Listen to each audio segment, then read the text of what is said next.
नमस्ते बच्चे, आप सबका इस वर्ग में स्वागत है। आज हम देखने वाले हैं पाठ 9 का नीति सागर। नीति सागर का मतलब है व्यवहार का ढंग, यानी पॉलिसी हम कहते हैं। सागर का मतलब है समुद्र। समुद्र को हम ओशन कहते हैं, यानी नीति का मतलब पॉलिसी है, सागर का मतलब ओशन है। ये पॉलिसी ओशन को हम देखेंगे। हम इस संसार में रहते समय कुछ नियमों का पालन करनी चाहिए, यानी पॉलिसी को हम नीति नियम से हम उसका प्रयोग करना चाहिए। हम यहाँ जीवन में, हमारे जीवन में क्या क्या हो रही है वो सारे के सारे ये दोहे के द्वारा हमें शिक्षा देते हैं। इसे हम नीति सागर कहते हैं। संतों की वाणी में समाज को बदलने की क्षमता होती है, यानी संतों का मतलब यहाँ है महात्मा, महर्षि, मुनियों, तपस्वी, सन्यासी, इनको हम संतों कहते हैं।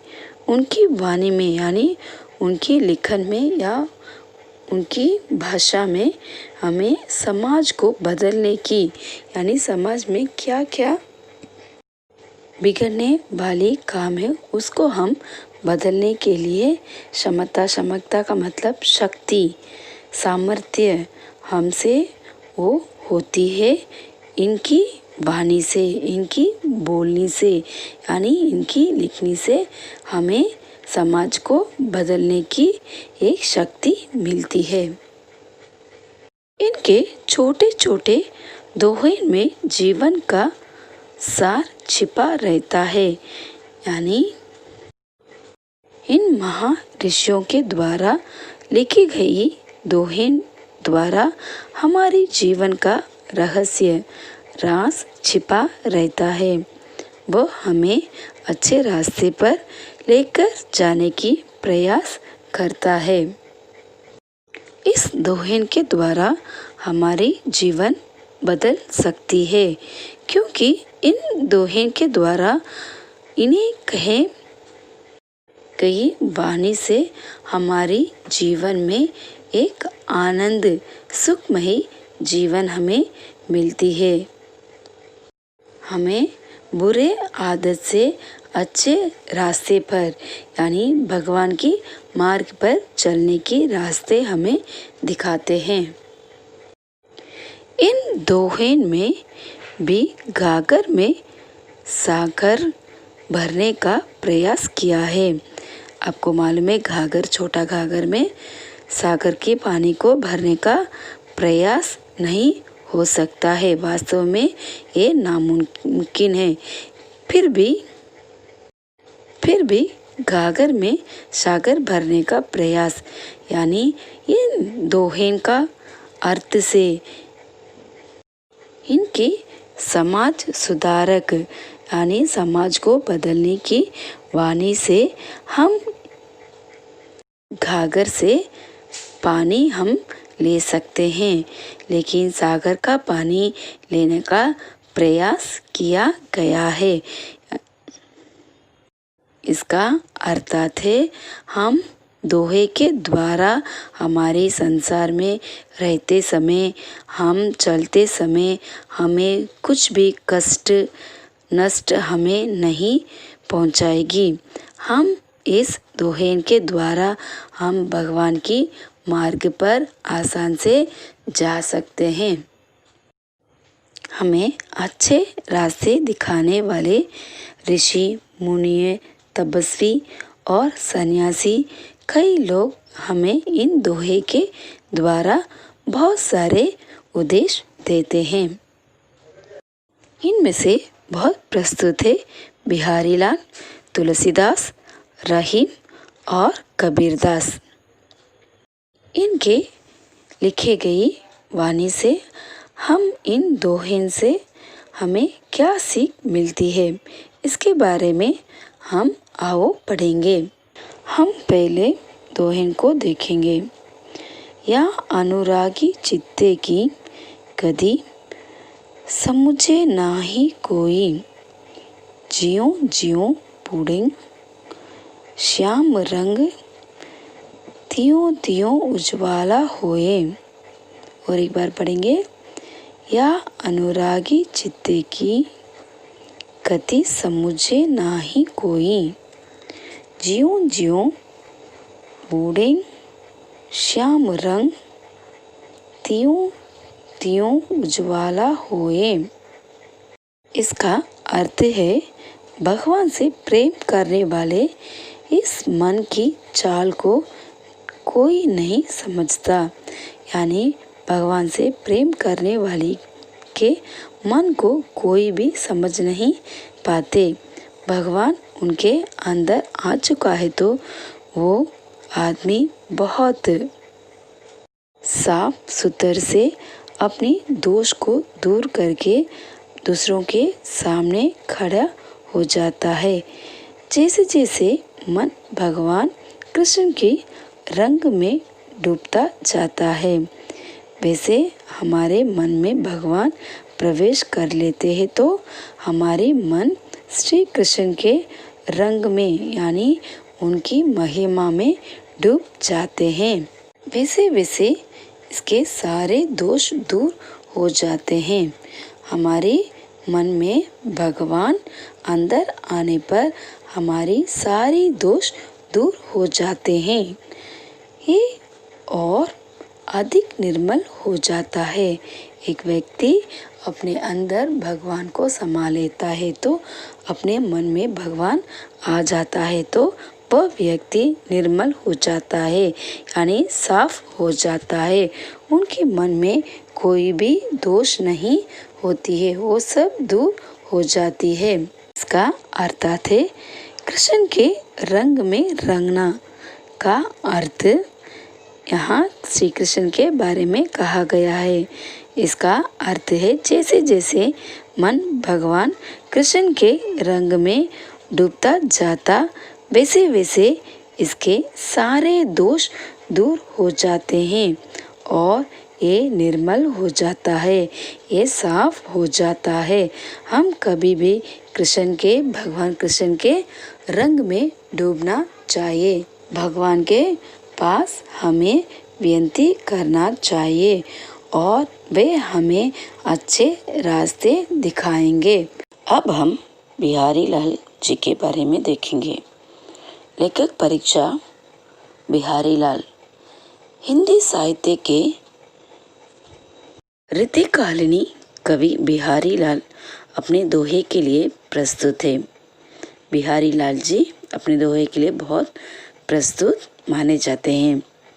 घाघर में सागर भरने का क्षमता उनके दोहे में है, यानी उनके दोहे में बहुत सारे अच्छे अच्छे रास्ते मार्ग दिखाने वाली रास्ता हमें दिखाई देता है। इनका जन्म ग्वालियर के समीप गोविंदपुर गांव में 16,060 के आसपास हुआ था। यानी ये एक छोटे से गांव में इनका जन्म हुआ था। इनका पिता का नाम जवराय था। वे जाति से ब्राह्मण और जयपुर के महाराजा जयसिंह के आश्रित थे, यानी जयपुर के महाराज के पास इन्होंने काम करते थे। बिहारी रसाई इनकी प्रमुख रचना है। बिहारी लाल जी हिंदी साहित्य के बहुत बड़े प्रस्तुत कवि माने जाते हैं। इनकी दोहे में एक चमत्कार थी, ये समाज को सुधारने की चमत्कार इनकी दोहे में बहुत सारे हमें दिखाई देती है। इनका जन्म एक छोटे से गांव में हुआ था, फिर भी वे अपने छोटे से गांव छोड़कर जयपुर में आकर उन्होंने महाराजा के जयसिंह के आश्रित बने थे और उनकी मुख्य रचनाएं सत्यसाई उनकी प्रमुख रचनाएं थी। और इनके दोहे से ये बहुत प्रसिद्ध थे। इनका मृत्यु 1720 के आसपास माना जाता है। अब हम तुलसीदास जी के दोहे के बारे में देखेंगे। काम क्रोध मत लोभ सब, नंद नरक के पंद, सब परिहारी रघुहारी पूजे, चाही बचाहिन सब संद। और एक बार पढ़ेंगे। काम क्रोध मत लोभ सब, नंद नरक के पंद, सब परिहारी गुरुहारी पूजे, चाही बचाहिन सब संद। यही तुलसीदास जी का दोहे है। इसका अर्थ है काम क्रोध मत लोभ मनुष्य को नरक में ले जाते हैं। यानी हमें कभी भी गुस्सा करना या लालची होना मनुष्य को कभी भी नरक में ले जाती है। यानी बुरा काम करना अच्छा नहीं है। उसका मार्ग हमें कभी भी ढूंढना नहीं चाहिए। उसका मार्ग हमें अलग दिशा में ले जा सकती है। इसीलिए हम कभी भी नरक की मार्ग नहीं ढूंढना चाहिए। इसीलिए इन विकारों को छोड़कर, यानी ये मनुष्य की लालच और क्रोध और काम मत, ये नरक वाली बात को हम छोड़ देना चाहिए। छोड़कर भगवान राम को बजाना चाहिए। यानी उनके नाम को हमें हमेशा अपनी दिल में यानी अपने मन में रखकर उन्हें प्रार्थना करनी चाहिए। सभी सज्जन उनका भजन करते हैं। यानी हमें कभी भी मनुष्य को एक रास्ता अच्छा नहीं है तो उसे छोड़ देना चाहिए। वो मार्ग को हमें कभी भी ढूंढना भी नहीं चाहिए। इसीलिए हमें भगवान एक शक्ति देते हैं, भगवान की और हमें खींच जाते हैं। तभी तो हमें अच्छे मार्ग जाने पर अच्छे व्यक्ति का नाम हमें सदा मिलती रहती है। इसका अर्थ है सज्जन काम क्रोध मत लोभ से परे होते हैं। उनसे ही कभी भी एक दिशा में जाते रहते हैं। वे सदैव, सदैव का मतलब हमेशा जन कल्याण के बारे में सोचते हैं। जन कल्याण का मतलब अपनी वेलफेयर, अपने आप के लिए सोचते रहते हैं। सज्जनों की तरह जीवन बिताना जा सकते हैं, परंतु ये भी बहुत ठीक होता है। यानी हमें अच्छा एक सज्जन की जीवन बिताना चाहते हैं तो हम अपनी वेलफेयर को अच्छी तरह से सोच समझकर करना चाहिए। ये भी ठीक है। लेकिन आज हर तरफ लोग लालच की लोपुता, इसका मतलब है अपने मतलब का, अपने आप को कुछ भी चाहना, अपने आप को सब कुछ रहने की एकमात्र एक स्वयं की इच्छा को अपने पास रख लेना, यही बुरा आदत है। मनुष्य को अपने आप से अलग रखना मुश्किल होता है।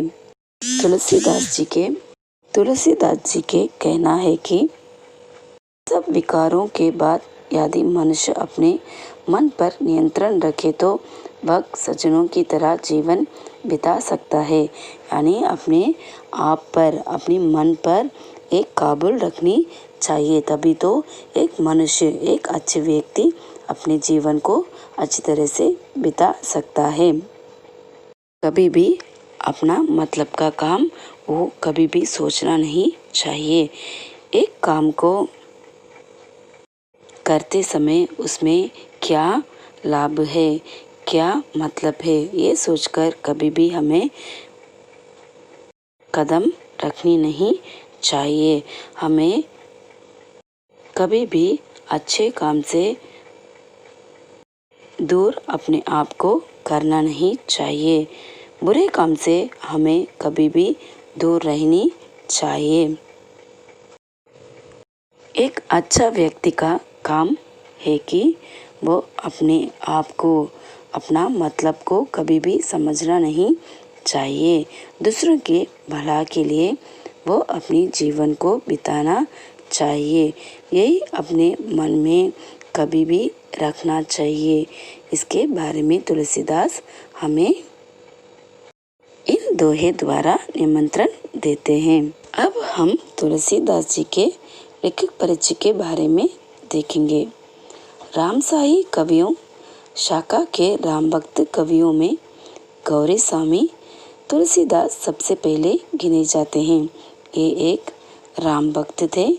इनकी कविताओं में राम के बारे में सारे कविता हमें मिलती हैं। इन्होंने राम भक्त के पहले भक्त माने जाते थे। तुलसीदास जी का जन्म 1457 में उत्तर प्रदेश के राजपुर नाम का एक छोटे से गांव में हुआ था। इनका जन्म एक छोटे से गांव में हुआ था, इसीलिए वे अपने भक्ति के कारण, राम भक्त के कारण बहुत प्रस्तुत हो गए थे। इनका जनश्रुति के अनुसार तुलसीदास जी का पिता का नाम आत्माराम दुबे था, यानी ये भी एक राम भक्त थे, इसलिए इनका पिता का नाम भी आत्माराम दुबे थे तथा माता का नाम हुलसी था। इनका द्वारा रचित 12 ग्रंथ परिणामक माने जाते हैं। इन्होंने दोहे वाली, कविता वाली, गीता वाली, रामचरितमानस, पार्वती मंगल तथा प्रमुख रचनाएं हैं। यानी तुलसीदास एक राम भक्त थे। उनका जन्म एक छोटे से गांव में हुआ था। उनका माता का नाम हलूजी है और उनका पिता का नाम आत्माराम दुबे था। इनकी मुख्य रचनाएं दोहे वाली, कविता वाली, गीता वाली, रामचंद्र मानस्य और पवित्र मंगल आदि इनकी प्रमुख है। इनकी मृत्यु 1533 में इनका मृत्यु हो गई थी। अब हम हिज्जे 2 दोहे का हिज्जे 5 देखेंगे। अगले वर्ग में हम और 2 दोहे का मीनिंग देखेंगे, उसका हिज्जे भी बाद में देखेंगे। अब इन 2 दोहे का 5 शब्दार्थ देखेंगे। पहला है समझता, समझता। दूसरा है भगवान कृष्ण, भगवान कृष्ण। तीसरा है भगवान राम, भगवान राम। चौथा है काम क्रोध मत लोभ, काम क्रोध मत लोभ। पांचवा है अधिक निर्मल, अधिक निर्मल। और एक बार देखेंगे।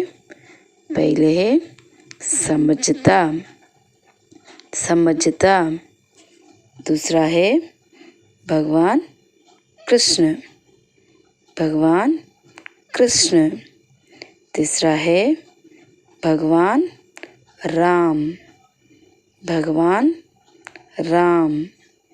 चौथा है काम क्रोध मत लोभ, काम क्रोध मत लोभ। पांचवा है अधिक निर्मल, अधिक निर्मल। इन 5 हिज्जे को आप मेमोराइज करना चाहिए। अब हम इन 2 दोहे का शब्दार्थ देखेंगे। पहला है अनुराग, अनुराग प्रेम, अनुराग प्रेम। समुझे, समुझे समझना, समुझे समझना, उज्ज्वल।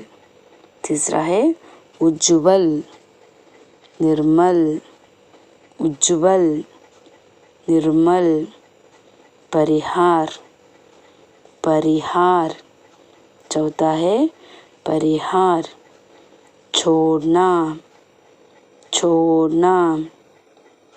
पांचवा है भजना, भजना। इसका अर्थ है पूजना, पूजना। आपको जप करना, ये भी लिख सकते हो। छठा है गरीब, गरीब। इसका अर्थ है मिठाई, मिठाई। मित्रता, मित्रता।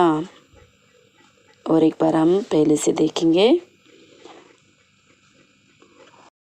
अनुराग, प्रेम, अनुराग, प्रेम।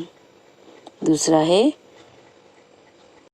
समझे, समझे, समझना, समझे, समझना। तीसरा है उज्ज्वल, उज्ज्वल, निर्मल, निर्मल। चौथा है परिहार, परिहार, छोड़ना, छोड़ना। पांचवा है भजना, भजना, पूजना, पूजना। गरीब, गरीब, निर्धन, निर्धन। सातवां है मिताई, मिताई, मित्रता, मिताई, मित्रता। और एक बार इसका प्रश्न देखेंगे। अनुराग, समझे, उज्ज्वल, परिहार, भजना, गरीब, मिताई। राष्ट्रीय गान के विशेष में कुछ विशेषता तथ्य यानी यथार्थ को हम यहाँ प्रकट करते हैं, इसके बारे में हम देखेंगे। भारत का गौरवमय राष्ट्रीय गान जन गण मन यानी हमारे proud national song Jana Gana मन अपने 100 साल पूरे कर चुका है। ये गीत नोबेल पुरस्कार विजेता रविंद्रनाथ ठाकुर ने लिखा था। इसका लेखक है रविंद्रनाथ ठाकुर। जन गण मन 27 दिसंबर 1911 को कलकत्ता भारतीय कांग्रेस समिति यानी सभा में कमेटी में कांग्रेस के कमेटी में गाया गया। जनवरी 1950 में यह राष्ट्रीय गान के रूप से स्वीकृत हुआ। मूल रूप में यह राष्ट्रीय बंगाली भाषा में लिखी गई है यानी इसका भाषा है बंगाली भाषा में लिखा गया है। एक गान मूल रूप का मतलब हमें मालूम है।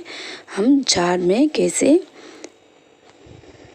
सबसे विशेष भाग को हम जड़ कहते हैं, उसे हम मूल रूप में 5 पदों में है। इसका मतलब है ये राष्ट्रीय गान 5 पदों में थी। इसमें से पहले पदों को हम राष्ट्रीय गान के रूप में चुना गया है यानी ये बंगाली भाषा है। इसमें पहले 5 पदों में लिखी गई थी। ये 5 पदों में पहले पदों को हम राष्ट्रीय यानी नेशनल सॉन्ग के रूप में लिए गए हैं।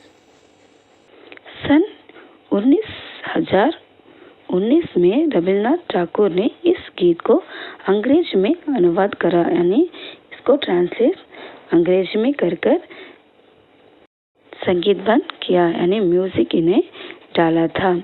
इन्होंने इस गीत का शीर्षक दिया यानी इसको एक टाइटल दिए थे। इस टाइटल का नाम है the morning song of India. इसका टाइटल है the morning song of India. धन्यवाद बच्चे, फिर अगले वर्ग में हम मिलेंगे।